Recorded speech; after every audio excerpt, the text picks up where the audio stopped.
Gujarat's #1 engineering university, Sankalchand Patel University, 9642706257.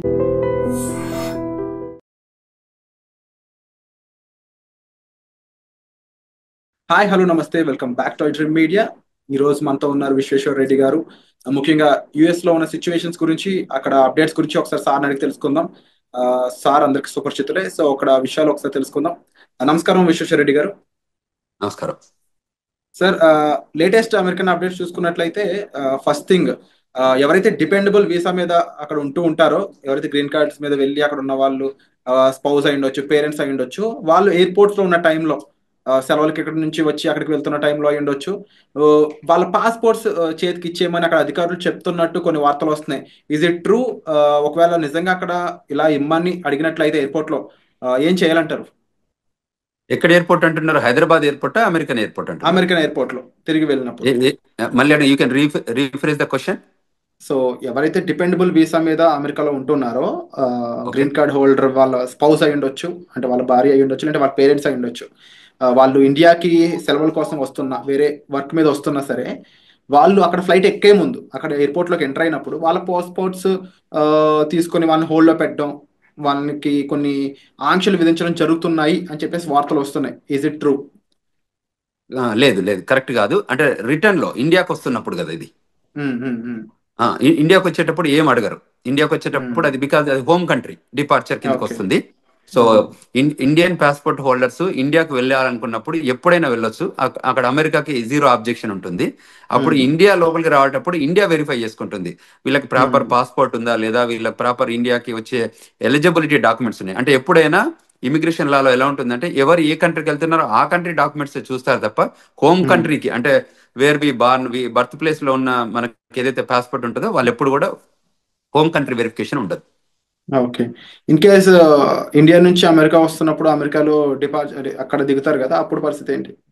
అప్పుడు ఏంటంటే, అప్పుడు అమెరికా అంటే అసలు యాక్చువల్ గా ఇండియాలో హైదరాబాద్ లోనే ఎయిర్పోర్ట్ లో మనం టికెట్ తీసుకునే ముందు ఏం చేస్తుంటారంటే, వాళ్ళు టిపికల్ గా మనకి ఎందుకు వెళ్తున్నారు అడుగుతారు. అంటే నేను వర్క్ చేస్తున్నాను అనుకోండి, వర్క్ వీసా చూపించమంటారు.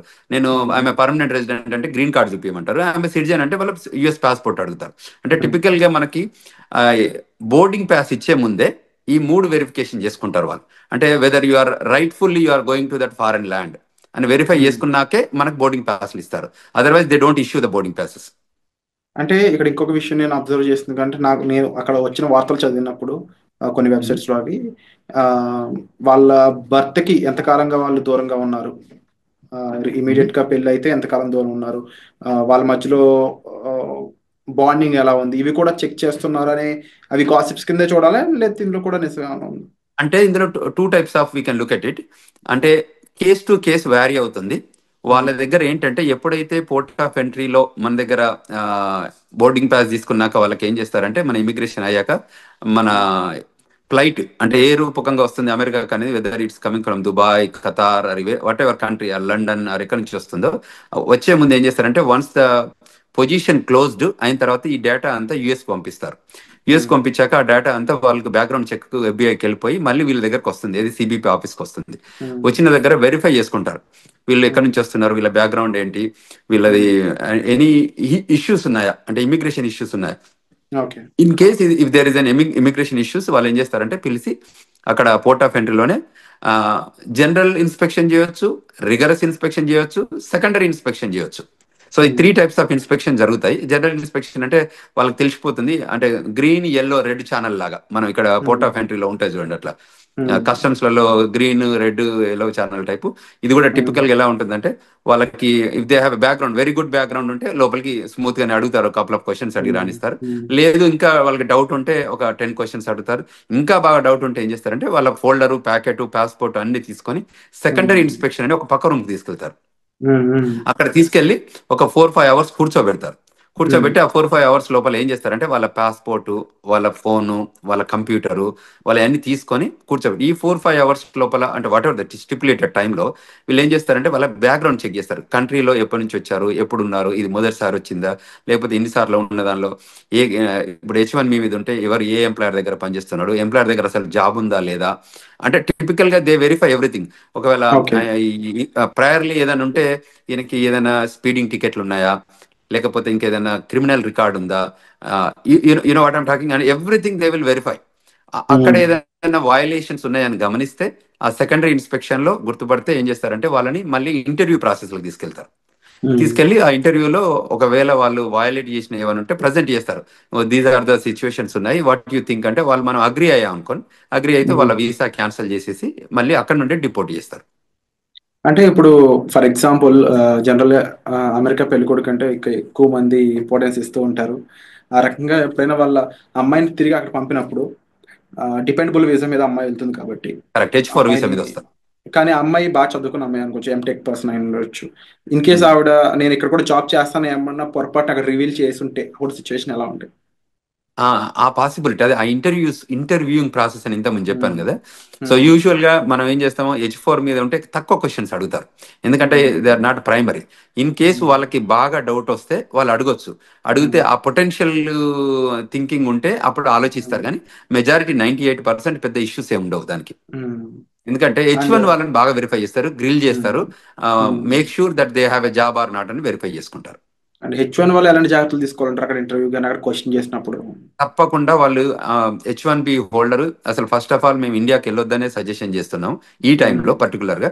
ఇన్ కేసు వాళ్ళు ఇండియాకి వెళ్ళాల్సి వచ్చి ఎమర్జెన్సీ సిచ్యువేషన్ వెళ్ళాల్సి వస్తే వచ్చే ముందు మీరు ఏదైతే ఎంప్లాయర్ దగ్గర పని చేయబోతున్నారో ఆ ఎంప్లాయర్ దగ్గర నుంచి ఒక క్లయింట్ లెటర్ కానీ, మీ ఎంప్లాయ్మెంట్ లెటర్ కానీ, మోస్ట్ రీసెంట్ పే స్టెప్స్ కానీ, లాస్ట్ W2s కానివ్వండి, ఇవి మీరు ఒక ఫోల్డర్లో పెట్టుకోండి. వాళ్ళు వచ్చి అడిగినప్పుడు మీరు ఫేర్ గా చూపించేటట్టు, అంటే పాస్ట్ 2-3 ఏళ్ల నుంచి ఆ కంపెనీతో పనిచేసి ఉంటే వాళ్ళ కంపెనీ W2s కానివ్వండి, మోస్ట్ రీసెంట్ గా మనం ఇయర్లో పే స్టబ్స్ ఉంటాయి, ఎవ్రీ మంత్ కానీ 15 days కానీ పే స్టబ్స్ ఉంటాయి, అవి హోల్డ్ చేయడం కానీ, తర్వాత ట్యాక్స్ రిటర్న్స్ కానీ ఏవైతే ఉంటాయో అది కూడా, తర్వాత ఏదైతే క్లయింట్ లొకేషన్లో పనిచేస్తున్నారో వాళ్ళ బ్యాడ్జ్ ఉంటుంది, ఆ కంపెనీ బ్యాడ్జ్ ఉంటుంది కదా, ఆ బ్యాడ్జింగ్ కూడా పెట్టుకొని ఉంటే జాగ్రత్తలు ఉంటే వాళ్ళు ఏ క్వశ్చన్స్ అడిగినా మనం 1 by 1 మనం ప్రజెంట్ చేయగలిగితే ఏమవుతుంది అంటే వాళ్ళకి కూడా కాన్ఫిడెన్స్ వస్తుంది. దిస్ గైజ్ వర్క్ ప్లేస్ లో ఉంది, నాకు పర్మనెంట్ ఎంప్లాయ్మెంట్ ఉంది అక్కడ, సో అంచేత మనం ఆయనని వెల్కమ్ చెప్పాలి అన్నట్టు ఉంటుంది. వాళ్ళు వెరిఫై చేసుకొని అవన్నీ వ్యాలిడ్ ఉంటే తప్పకుండా వాళ్ళు వెల్కమ్ చెప్తారు, అండ్ విత్ గుడ్ మూమెంట్స్ తో వెల్కమ్ చెప్తారు.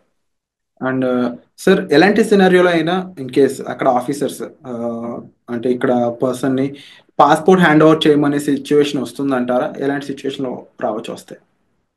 ఇప్పుడు సెకండరీ ఇన్స్పెక్షన్కి వెళ్ళినప్పుడు మనం తప్పకుండా పాస్పోర్ట్ హ్యాండ్ ఓవర్ చేయాల్సి వస్తుంది. ఓకే.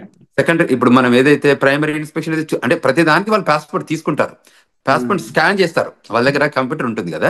ఇప్పుడు you're an Indian, you're coming on F1 visa, so passport తీసుకుంటారు, ఫింగర్ ప్రింటింగ్ తీసుకుంటారు, తర్వాత ఐరిష్ చెక్ చేస్తారు, పిక్చర్ తీస్తారు, ఫింగర్ ప్రింటింగ్ టోటల్ 10 fingers అంటే 2 hands పెట్టి 10 fingers చెక్ చేసుకున్న తర్వాత ఇంటర్వ్యూ క్వశ్చన్స్ ఉండి దాని తర్వాతనే పంపిస్తారు. ఈ పాస్పోర్ట్ అందులో స్కాన్ చేస్తేనే అప్పుడు వాళ్ళకి డీటెయిల్స్ అన్ని వస్తాయి కదా. So 100% they collect the passport. Only thing ఏంటంటే గ్రీన్ లాగా ఉంటే మళ్ళీ they will hand over everything. Passport ఇచ్చేసి నో వెల్కమ్ టు అమెరికా అని చెప్పేసి పంపించేస్తారు. సో అది H1B ఏదంటే వాళ్ళ ఎంప్లాయ్మెంట్ ఉందా లేదా వెరిఫై చేసుకొని ఆ క్వశ్చన్స్ అడుగుతారు, ఎక్కడ పని చేస్తున్నారు, ఏంటి, ఏ జాబ్ చేస్తున్నారు, ప్రోగ్రామ్ అనలిస్టా ఏంటి అంటే డేటా అనలిస్టా, దోస్ కైండ్ ఆఫ్ క్వశ్చన్స్ అన్నట్టు. సో క్లయింట్ లొకేషన్ లో జాబ్ ఉందా వెరిఫై చేసుకొని, మీ ఎంప్లాయర్ తో టచ్ లో ఉన్నావా, అంటే దీస్ ఆర్ ద కొన్ని కామన్ మినిమం క్వశ్చన్స్ ఉంటాయి కదా. ఆ మినిమం క్వశ్చన్స్ అడిగాక మళ్ళీ దే హ్యాండ్ ఓవర్. లోపలికి వెళ్ళాక ఫస్ట్ పాస్పోర్ట్ తీసుకొని క్వశ్చన్స్ అడిగాక మళ్ళీ పాస్పోర్ట్ హ్యాండ్ ఓవర్ చేస్తారు. సో పాస్పోర్ట్ తీసుకోవడం అనేది ఒక common practice. Only American citizens అయి ఉండి వాళ్ళకి గ్లోబల్ ఎంట్రీ ఉంటే తప్ప వీళ్ళని యూజువల్ గా గ్లోబల్ ఎంట్రీ ఉన్న వాళ్ళకి ఎలా ఉంటుందంటే వాళ్ళకి ఐరిష్ తో టెస్ట్ చేస్తారు, వాళ్ళకి ఇండిపెండెంట్ గా వాళ్ళే స్కాన్ చేసుకోవచ్చు, వాళ్ళే పిక్చర్ దిగొచ్చు. ఇప్పుడు యాప్ కూడా వచ్చింది, గ్లోబల్ ఎంట్రీ యాప్. సో అందులోనే వాళ్ళు ఫోటోలు తీసుకొని సబ్మిట్ చేస్తారు, ఆఫీసర్ సిబిపి ఆఫీసర్ వెరిఫై చేసుకొని ఎవ్రీథింగ్ గుడ్ ఉందంటే వాళ్ళ ఈవెన్ పాస్పోర్ట్ కూడా అడగరు, యూ కెన్ గో అని చెప్పేస్తారు.